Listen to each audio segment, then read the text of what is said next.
45 minutos. Seguiu todo o espaço, não resiste. Isso.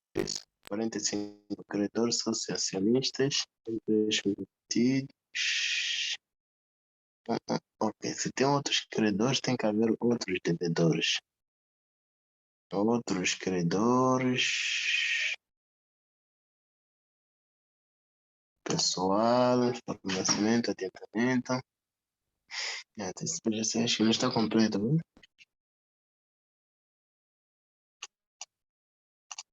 Empréstimos, 45, 2, adiantamento. Boa tarde, meus caros. Alguém consegue ouvir? Sim, está aqui. Boa tarde. Tenho aqui o registro de João Inácio. Alguém consegue ouvir? Bom, tenho o registro de 2, 3 participantes. Boa tarde, eu vou apresentar-me. Eu sou o tutor da disciplina de Contabilidade Internacional. O meu nome é Anselmo Rodrigues Matai. E espero que consigamos desenvolver esta aula, embora com o número de participantes muito reduzido, de 3, e acredito que com mais tempo os outros poderão se incorporar. Passo a saudar Francisco Marioso. Consegue ouvir Francisco? Ponto. Boa tarde, Francisco. Consigo ouvir. Boa tarde, docente. Ótimo, ótimo. Boa tarde. É um prazer estar consigo nesta aula. João Inácio, boa tarde. Boa tarde, boa tarde. Boa tarde. Boa tarde. Boa tarde. E estou a ver ali a doutora da UNICED, também a doutora Emília, está na sala. É um prazer trabalhar consigo, doutora. Muito bem. Para o dia de hoje está agendado o estudo das normas de contabilidade e de relatos financeiros. Mas antes de falarmos propriamente desse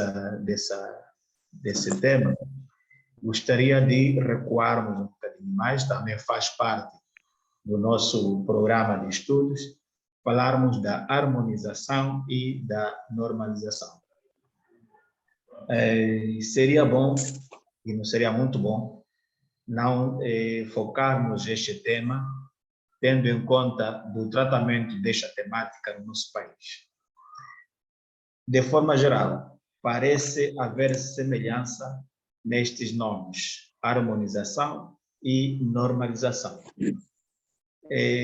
Todos estes fatos levam ao mesmo tempo, ao mesmo objetivo, convergem ao mesmo propósito.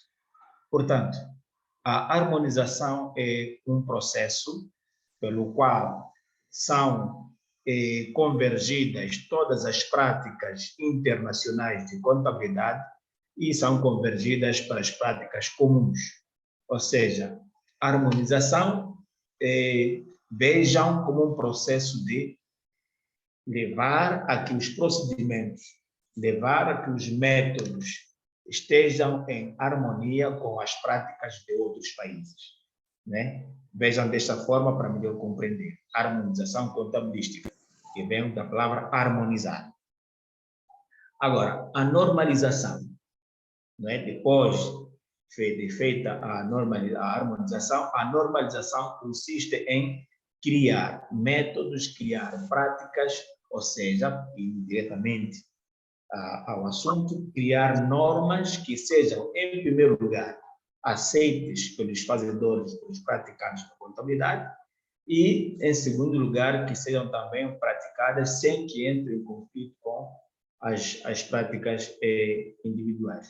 Portanto, é a concepção de normas de contabilidade que sejam capazes de produzir informação contabilística, que seja possível, em primeiro lugar, comparar, né? É possível comparar uma informação contabilística produzida na base das mesmas normas, é possível fazer comparações não só de uma informação do mesmo período, aliás, da mesma entidade com períodos diferentes, mas também é possível fazer comparações de entidades de ramos diferentes, desde que essa informação seja produzida de forma, ou seja, de acordo com as normas de contabilidade.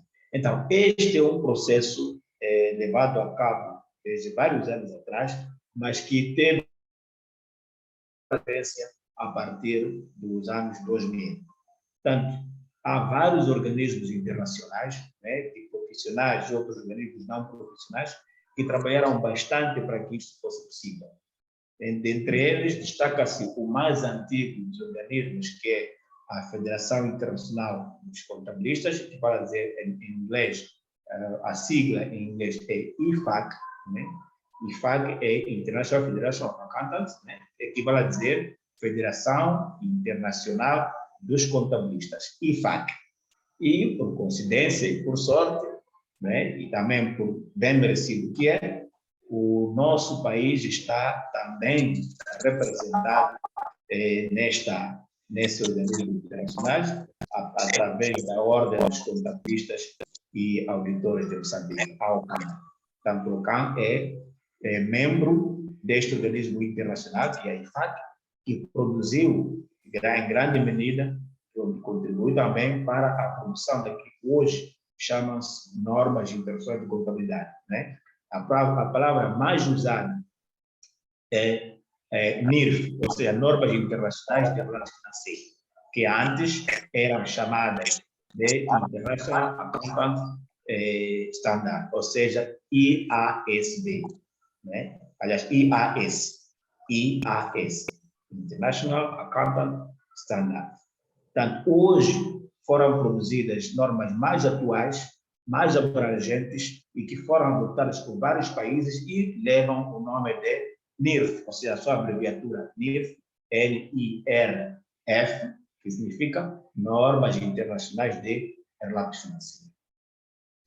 Então, a partir do ano 2000, na Europa, houve muita aderência a estas normas internacionais, né? Houve alguma resistência nos países da América, mas a partir de 2005, vários países aderiram a isto, que são as normas internacionais de contabilidade. O que aconteceu no nosso país?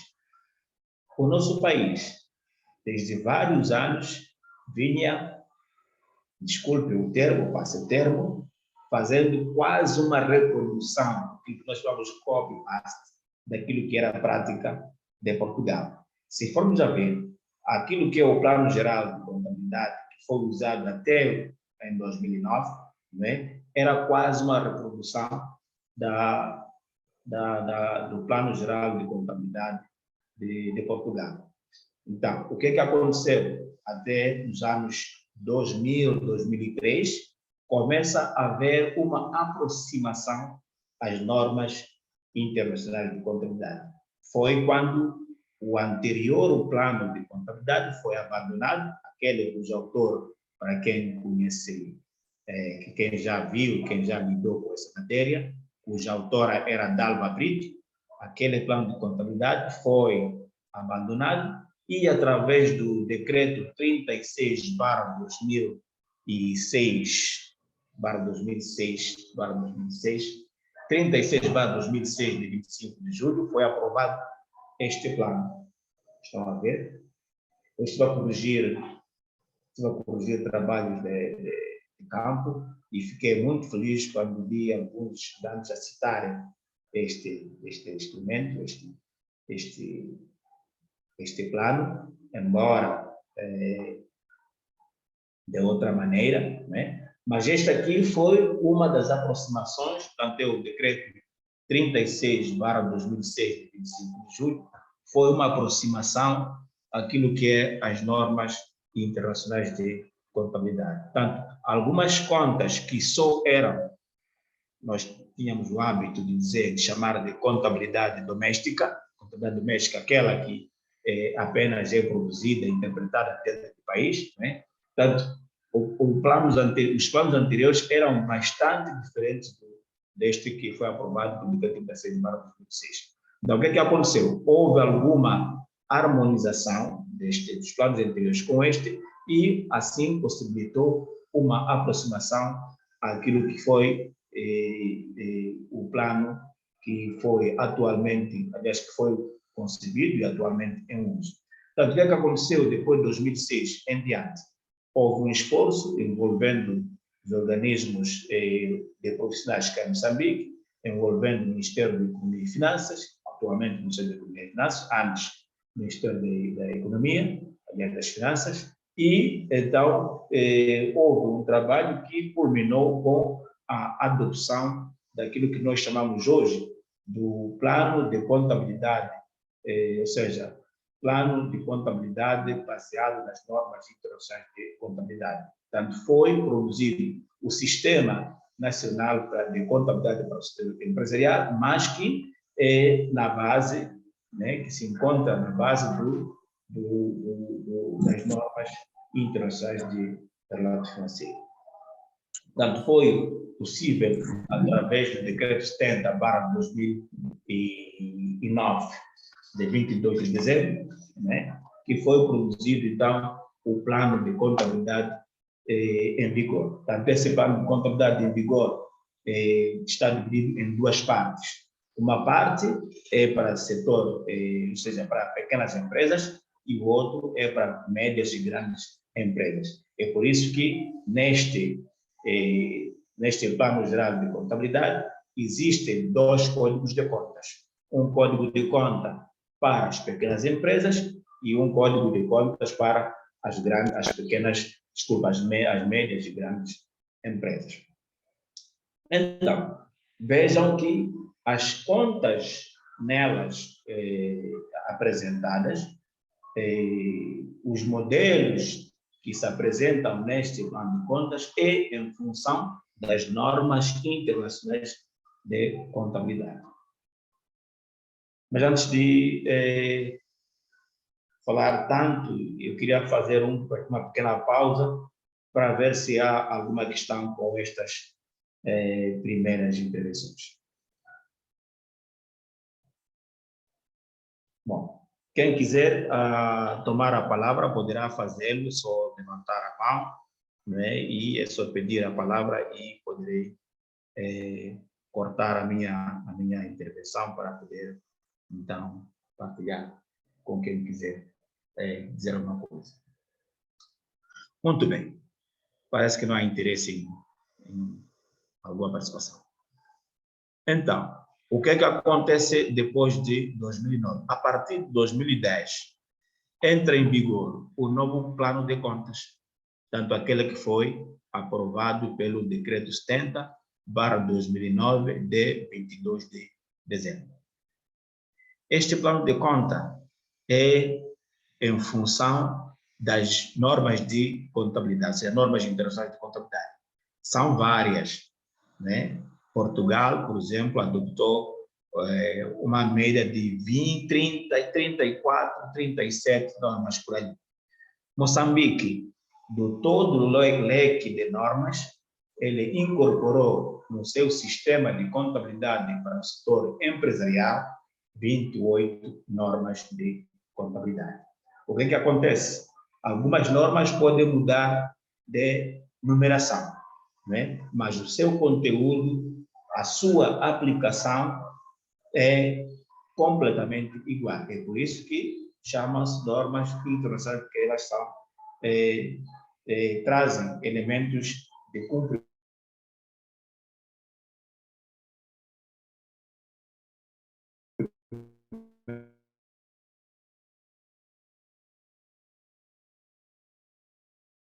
das 28 normas de contabilidade. A primeira norma que Moçambique adotou através do sistema de contabilidade para o setor empresarial, dizia das 28 normas que Moçambique adotou para a sua contabilidade ou seja, para a contabilidade do setor empresarial, a primeira é a norma de contabilidade número 1. A norma de contabilidade número 1 chama-se apresentação das demonstrações financeiras. Portanto, esta norma vai determinar, em primeiro lugar, como é que devem ser elaboradas, qual é a estrutura, quais são os mapas que devem ser consideradas integrantes de demonstrações financeiras. Portanto, ele diz que são consideradas demonstrações financeiras o balanço, a demonstração de resultados, o mapa de fluxo de caixa, portanto, as obrigatórias. Poderão ser produzidas opcionalmente ainda outras. E ainda, essa mesma norma diz como é que devem ser apresentados os elementos dentro de cada mapa. Por exemplo, ele diz como é que devem ser apresentados os ativos no balanço, os passivos no balanço e o capital próprio no balanço, como é que devem ser apresentados. Faz o mesmo também na demonstração de resultados, faz o mesmo também no mapa de fluxo de caixa. Portanto, são regras que são ditadas de modo que todos os intervenientes possam seguir o mesmo formato, os mesmos requisitos, os mesmos princípios, de modo que seja possível produzir informação que seja compreensível, em primeiro lugar, e, em segundo lugar, que tenha as mesmas características, de modo que seja possível fazer comparações.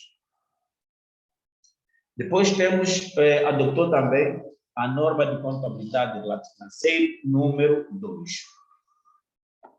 Portanto, esta norma é denominada demonstração de fluxo de caixa.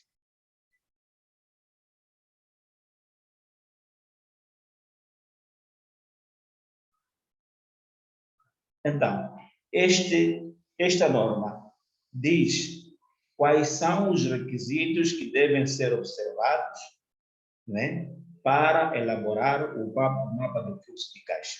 E também diz qual é o principal objetivo do mapa de fluxo de caixa.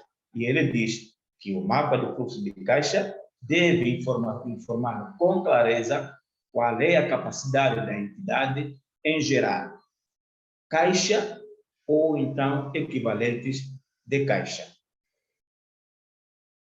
Não é? É que quem concebeu esta norma está preocupado em que os utilizadores da informação financeira não sejam enganados, ou seja, sejam capazes de ter conhecimento se a empresa tem ou não a capacidade de gerar caixa estamos a falar de dinheiro, ou seja, numerário, né? Embora não esteja numerário em bilhete, como se diz, mas que o seu conteúdo seja equivalente a dinheiro. Portanto, esta norma expressa com clareza que deve ser produzida esta informação, de modo que os utilizadores sejam capazes de saber se a empresa tem ou não capacidade de gerar caixa, dinheiro ou então os seus equivalentes. Ainda no mesmo espírito, Moçambique adotou a norma internacional de contabilidade, que nós chamamos de norma de contabilidade financeira número 3, que é referente a resultados por ação. Norma de contabilidade de relato financeiro número 3, resultados por ação. De forma breve, o que é que diz esta norma?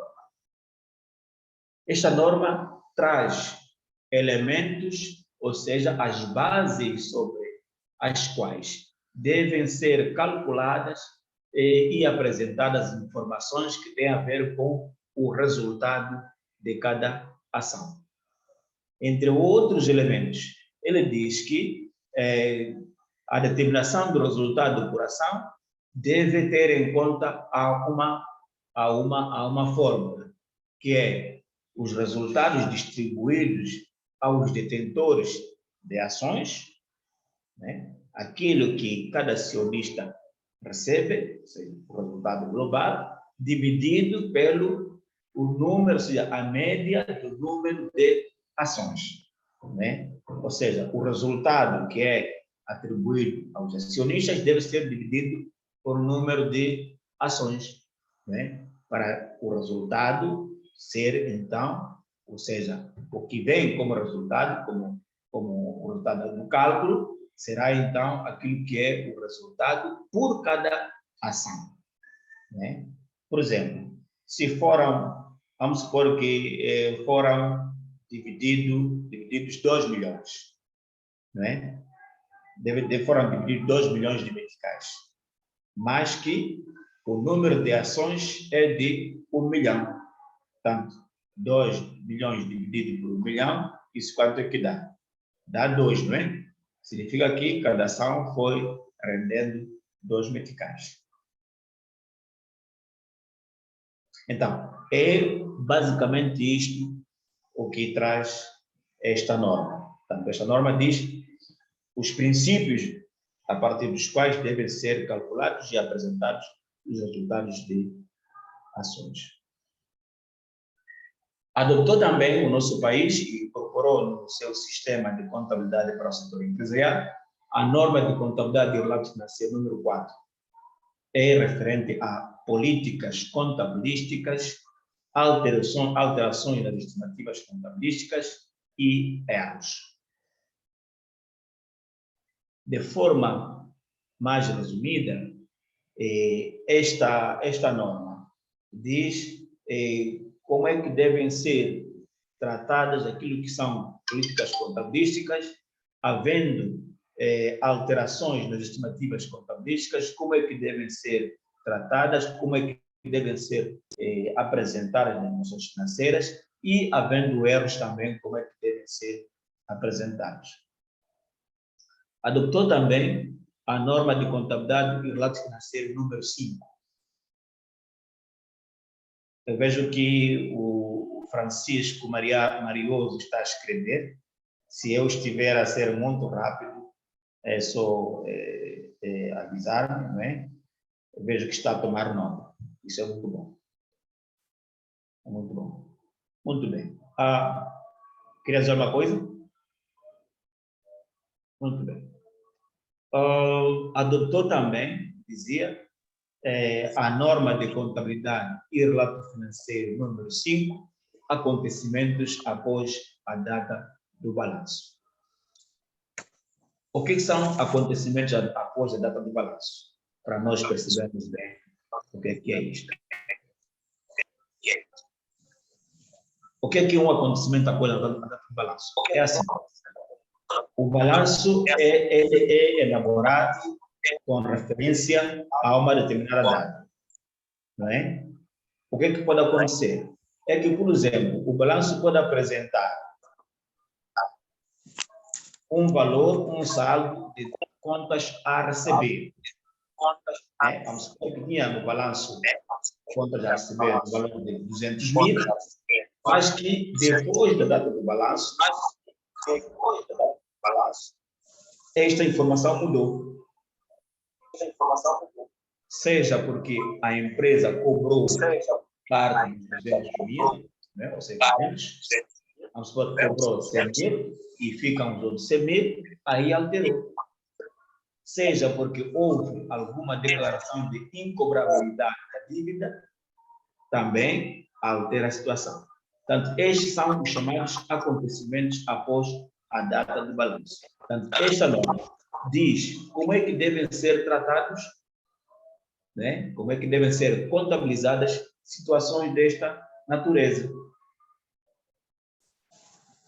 Em que o balanço, vamos supor, com referência a 31 de dezembro, apresenta um determinado valor, mas que no dia seguinte, por exemplo, é cobrada a dívida e o valor não pode manter-se aquele. Então, mostra quais são os passos, quais são os princípios sobre os quais devem ser tratadas estas situações. Depois adotou a norma de contabilidade de relato financeiro número 6, divulgação de partes relacionadas.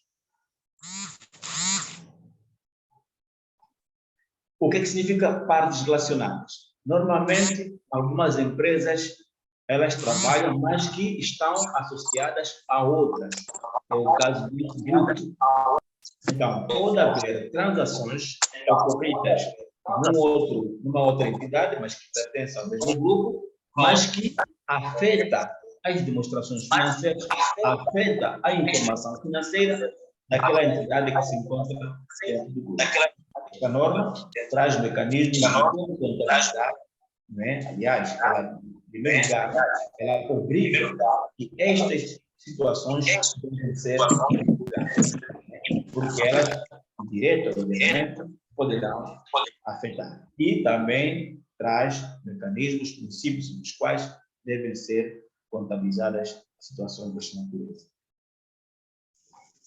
Adotou também a norma de contabilidade de relato financeiro número 7, relato por segmento. Tanto há aquelas empresas que operam por via de segmentos. Esta norma diz que os segmentos devem ter a informação referente a cada segmento, ou seja, cada segmento que a empresa tem, deve haver também uma informação financeira desta natureza. Pretende dizer alguma coisa? Muito bem. Continuando. Temos Desculpa, a docente. norma... Desculpa, alguém disse alguma coisa? Eu aqui Marioso primeiro, né? Sim, sim. Sim. Eu não, aqui perdi sinal de internet, então não cheguei a perceber a sétima norma. A sétima norma. Sim. Falou de 1 milhão, é isso? Não.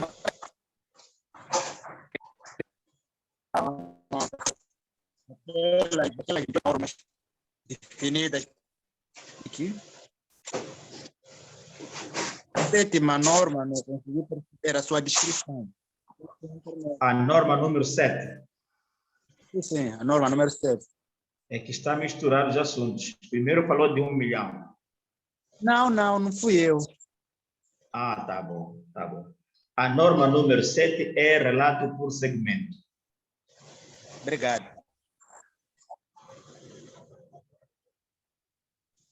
Podemos continuar?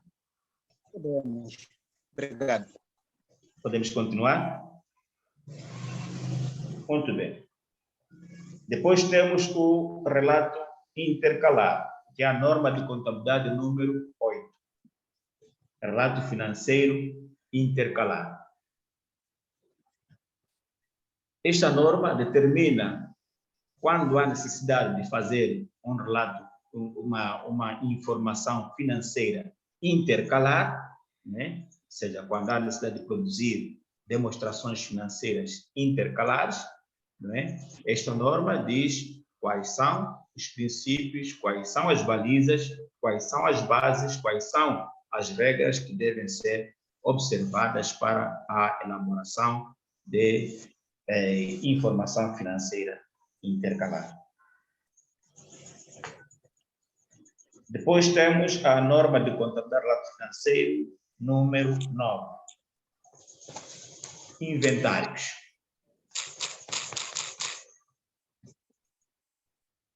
Esta norma diz, em primeiro lugar, define o que são considerados inventários, né? E depois diz quando é que devem ser reconhecidos, quais são os critérios que devem ser usados para mensurar os inventários, e há ali determinadas situações relacionadas com o inventário que também diz como é que devem ser contabilizadas determinadas situações, né? a partir de inventários, por exemplo, deteriorados, inventários oferecidos a terceiros, também recebidos de terceiros, todas essas situações relacionadas com os inventários, esta norma traz as práticas que devem ser internacionalmente aceitas e devem ser usados para contabilizar os inventários, para que então o seu resultado seja possível comparar com os outros registros. Depois temos a norma de contabilidade número 10. A norma de contabilidade número 10 é referente a contratos de construção, né?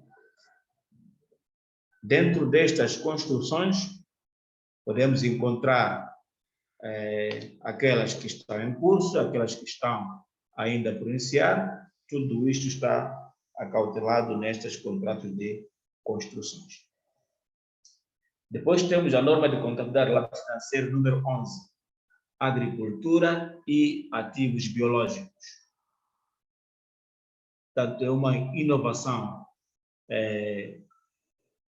que o Moçambique, uma nova prática que Moçambique adotou, também não constava nos planos anteriores, e neste estão acauteladas a forma, a metodologia de contabilização dos produtos referentes à agricultura, né? E também dos outros ativos biológicos. O que são ativos biológicos?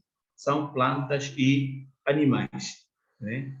Nos planos anteriores, antes da adoção das normas de contabilidade e do relatos financeiros, as normas internacionais de contabilidade, estas situações de plantas e animais não estava prevista no plano geral. Portanto, a partir do momento em que são adotadas as normas de contabilidade e relatos financeiros, é possível, então, expressar nas demonstrações financeiras, nos seus ativos, aquilo que são os recursos provenientes da agricultura e também dos ativos biológicos. Estamos a falar de plantas e animais. Também está acautelada, tanto diz como é que devem ser reconhecidos aquilo que são produtos da agricultura, né? Os produtos de ativos biológicos, como é que devem ser reconhecidos, como é que devem ser mensurados e como é que devem ser contabilizados. Portanto, esta norma traz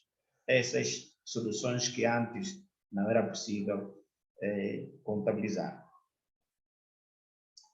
Depois temos a norma de contabilidade número 12. Fala de imposto sobre o rendimento corrente e diferidos. Portanto, esta norma diz como é que os impostos sobre rendimentos devem ser primeiro reconhecidos, como é que devem ser, devem ser contabilizados. É verdade que cada país tem o seu código, ou seja, a sua legislação fiscal, né? O que são considerados rendimentos e qual é a taxa para o cálculo dos rendimentos, para o cálculo do imposto sobre o rendimento. Cada país tem a sua taxa, cada país tem a sua forma de calcular. Também cada país determina quem são os sujeitos passivos que vão ser cobrados, que vão ser tributados esses impostos. Mas a regra de contabilização, a regra de movimentação das contas está prevista nas normas de contabilidade e relatos financeiros, ou seja, nas normas internacionais, né? Então, determinados aspectos são de caráter nacional, né? Como, por exemplo, cá em Moçambique, há uma taxa, a taxa começa de 20% para os impostos de rendimentos de pessoas singulares, né? Rendimentos de trabalho dependente, mas não será a mesma taxa que poderá ser aplicada em Portugal, não será a mesma taxa a ser aplicada no Brasil e não será o mesmo montante a sofrer esta aplicação desta taxa.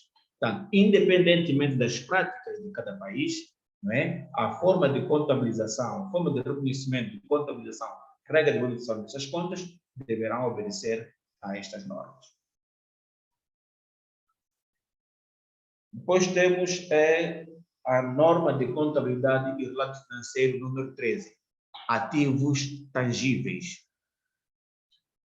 Esta norma traz parâmetros, define parâmetros, princípios para o reconhecimento dos ativos tangíveis. Esta norma diz o que é que deve ser considerado como ativo tangível. Como é que deve ser reconhecido um ativo tangível? Como é que deve ser contabilizado o ativo tangível? Como é que deve ser apresentado o ativo tangível nas demonstrações financeiras?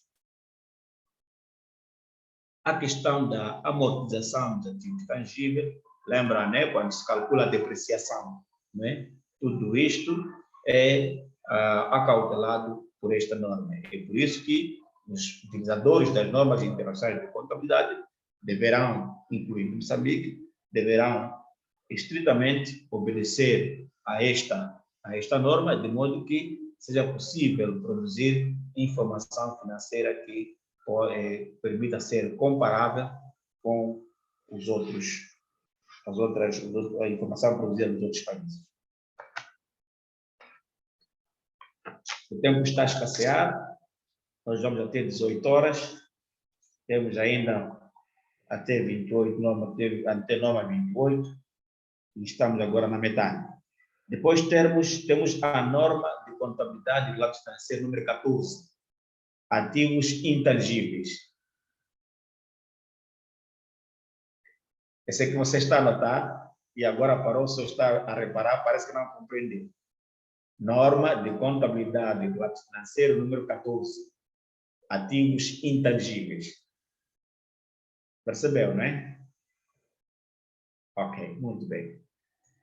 Então, a norma anterior, a número 13, falava dos ativos tangíveis. Esta norma fala dos ativos intangíveis. Esta norma vai dizer quais são os elementos do ativo que devem ser considerados como um ativo intangível. Esta norma diz também quais são as regras de quando é que se reconhece um ativo intangível, né? Diz como é que devem ser contabilizados os ativos intangíveis, como é que devem ser registrados e também diz como é que devem ser amortizados, né?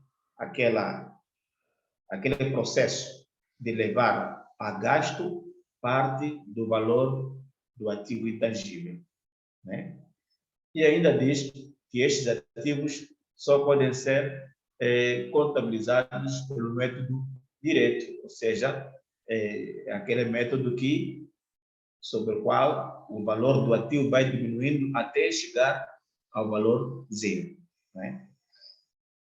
Tem vários outros elementos que essa norma traz sobre os ativos intangíveis. Depois tem a norma de contabilidade e relato financeiro número 15, recursos minerais. Esta norma vai se debruçar sobre também a forma de reconhecimento, regra de movimentação, contabilização, regra de movimentação das contas referentes a recursos minerais. Como é que devem ser contabilizados, como é que devem ser as suas contas movimentadas, como é que devem ser apresentados no balanço, por aí em diante.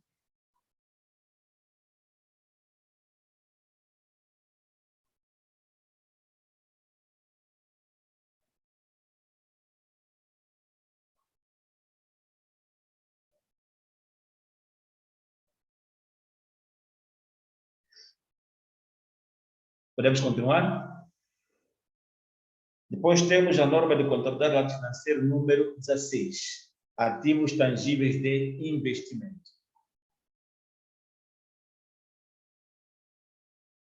Bom, ativos tangíveis de investimento são aqueles que a empresa vai adquirir, mas com a finalidade de criar mais valor, ou seja, para investimento, não é? Então, esta norma vai também dizer como é que devem ser mensurados, como é que devem ser contabilizados, quais são os métodos, critérios para a contabilização dos ativos tangíveis de investimento. Tem ativos tangíveis que são usados no processo normal de funcionamento da empresa, mas tem os ativos financeiros que são adquiridos para investimento, portanto, são os bens de capital, né? É o capital de investimento. Depois temos a norma de contabilidade de relato financeiro número 17, locações.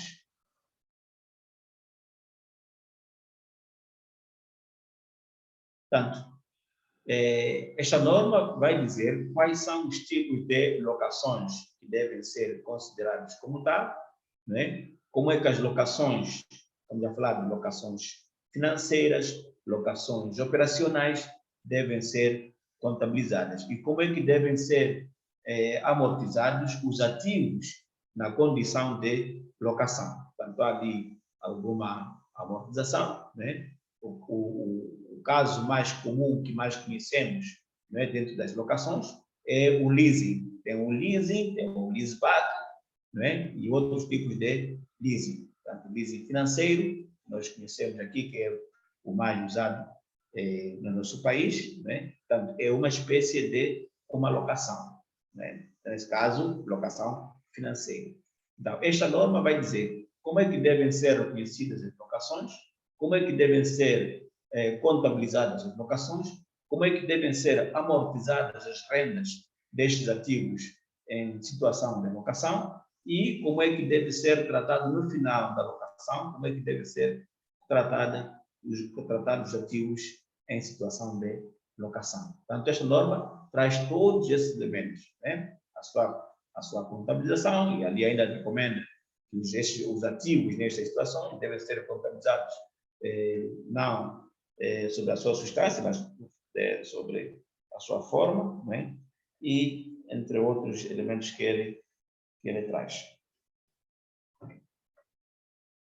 Temos a norma de contabilidade número 18, que é referente à imparidade de ativos, né? O que significa imparidade?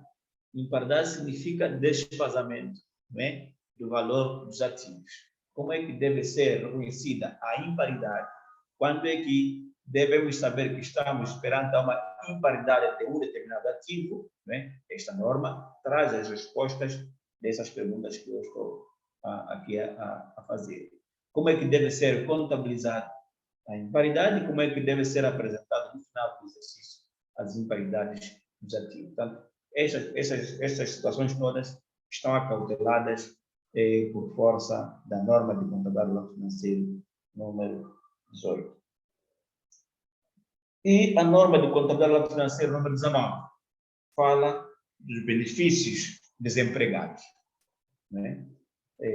Aqueles benefícios que as empresas concedem aos seus funcionários, né?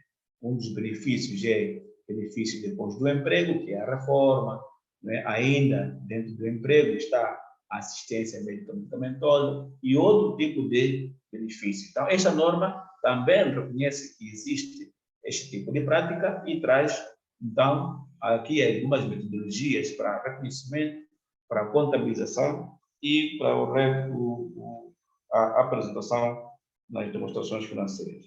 Portanto, esta norma reconhece que existe esta prática que as empresas adotam a favor dos seus empregados.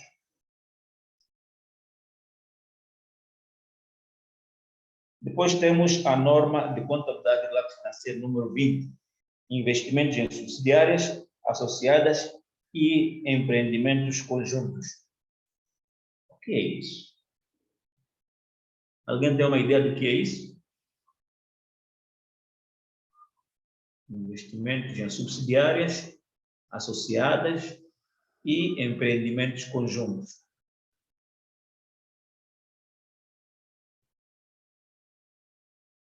Bom, acredito que depois vão participar. Muito bem. Muitas das vezes, as empresas compram algumas participações noutras empresas, né? Uma empresa torna-se sócia de uma outra empresa, mas também pode criar algumas subsidiárias, né? Ela tem a sua empresa, mas cria algumas subsidiárias. É isso que chama-se investimento em subsidiárias ou então investimento em associadas. Portanto, quando ela compra uma parte de capital de outra, ou investe uma parte de capital de outra empresa, portanto, é um investimento em uma empresa associada. Quando ela mesma cria as suas subsidiárias, então é um investimento em subsidiárias. Também pode investir em subsidiárias de outra empresa. Também pode investir, pode fazer investimento numa situação em que é um empreendimento que tem um controle conjunto, ou seja, a empresa A e a empresa B têm um controle de uma empresa C. Né? É isso que nós chamamos de empreendimentos conjuntamente, ou seja, empreendimentos conjuntos. Então, esta norma vai dizer como é que devem ser contabilizados estes investimentos a partir do momento em que há ali um compromisso de que vamos investir nessa empresa, há ali um contrato que se faz, há ali um compromisso que se assume, né? Qual é a contabilização que deve ser feita. Depois de entregar os recursos à empresa, quando os recursos são entregues, há ali uma contabilização que também é feita, e no final, quem investe, não é? Ele espera que no final do ano, ou no final do determinado período, obtenha os seus rendimentos. Né? Então, qual é a forma de contabilização destes recursos que provém do investimento de uma associada, ou então de uma subsidiária, ou então de um empreendimento conjunto? Mas também nem sempre há lucros, né? Pode haver prejuízos. Esta norma também diz como é que devem ser contabilizados os prejuízos decorrentes desse tipo de investimento. Né? Portanto, todas essas soluções, até os métodos que devem ser usados, entre o método de equivalência patrimonial, o método de custo, esta norma diz qual é o método que deve ser usado para essas situações. Ainda temos mais 7 minutos. Temos a norma de contabilidade do lado financeiro número 21, concentrações de atividades empresariais. Tanto ali uma concentração, né? Uma concentração é a definição que se faz para um tipo de investimento que se faz, né? Igual que aquela que nós falamos, igual não, semelhante, quase aproximados, né? Daquela que nós falamos na norma de contabilidade número 20. Portanto, esta norma vai trazer elementos sobre os quais estas concentrações devem ser contabilizados. Muito bem. Temos 7 minutos, ainda em falta. Se calhar tenhamos que fazer uma pausa nestes 7 não, até que são 6 ou 5 mesmo, para ouvirmos o feedback dos estudantes que estão aqui a participar. Portanto, de nada serve corrermos só para atingirmos a última norma, que é a número 28, sem termos o feedback daqui dos que estão a participar.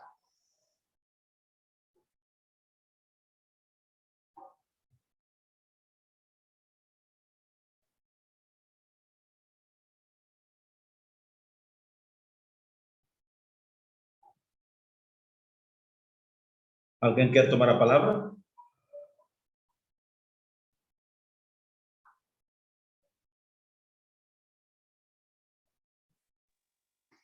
Sim, boa noite a todos.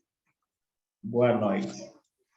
Sim, entrei um bocadinho tarde, mas encontrei uma aula muito interessante.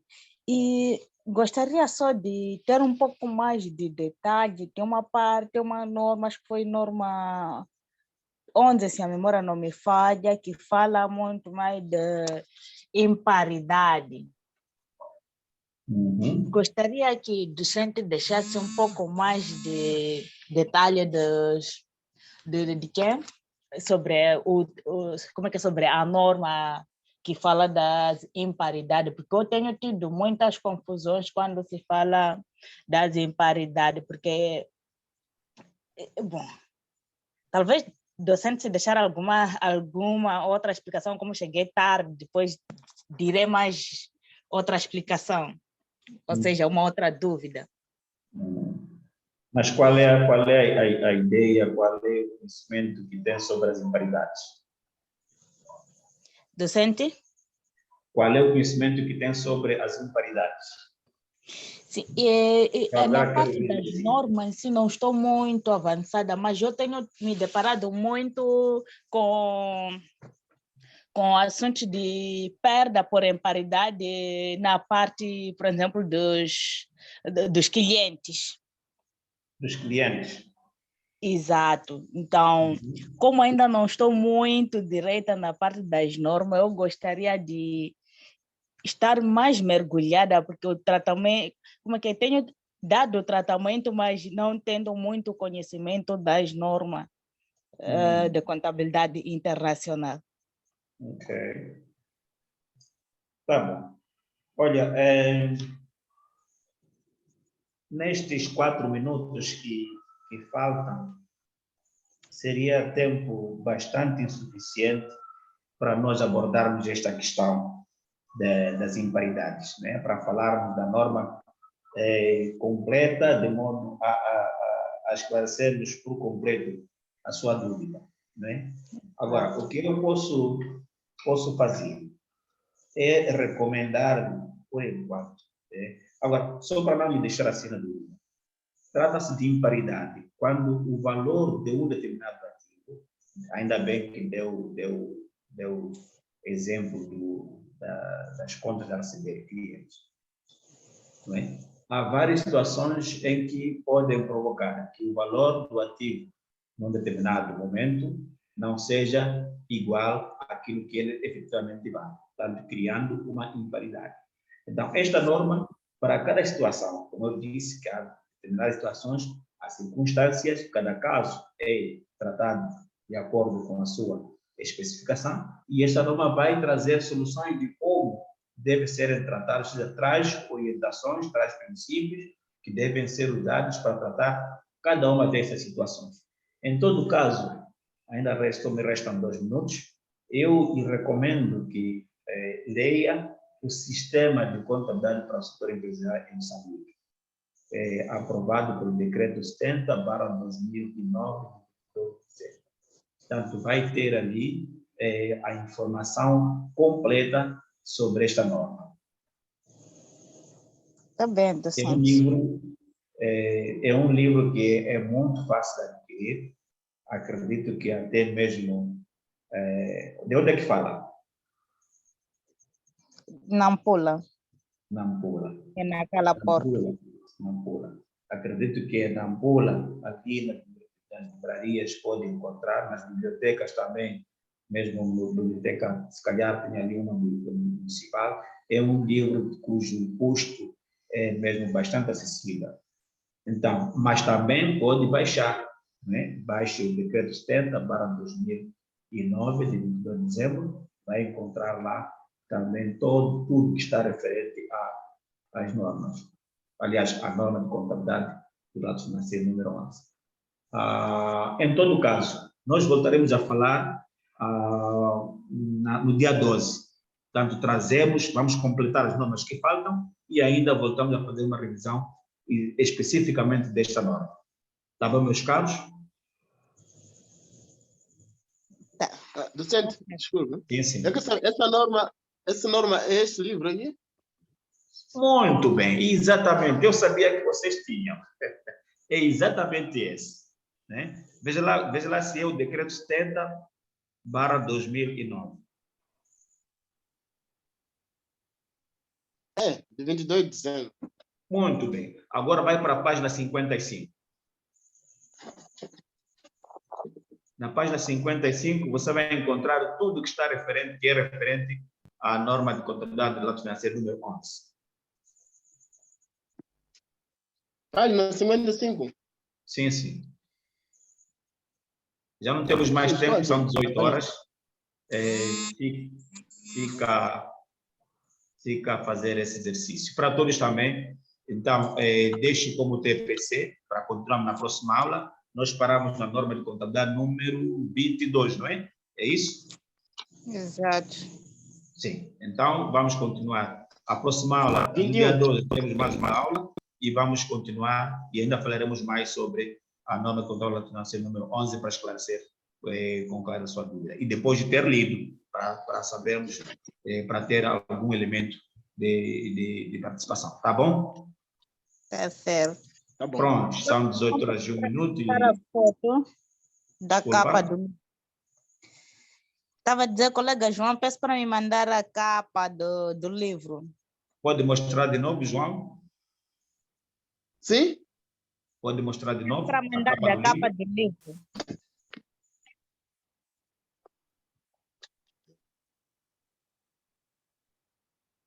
Acho que Vamos lá. vê-se com dificuldade. Mas olha, é só anotar. Decreto Esse mesmo. 70/2009, de 22 de dezembro. Sistema de contabilidade para o setor empresarial em Moçambique. Aprovado pelo decreto número 70/2009, de 22 de dezembro. Inclui Plano Geral de Contabilidade das Empresas de Grandes e Médias Dimensões, PGC e NIF. Plano Geral de Contabilidade que contém separados 2 códigos de conta. Pois já é suficiente, já. Senão vai ler todo o livro. Tá certo. Tá Obrigada. certo. Então, boa noite, meus caros, até dia 12. Tá Boa bem. noite. Boa noite. Obrigada.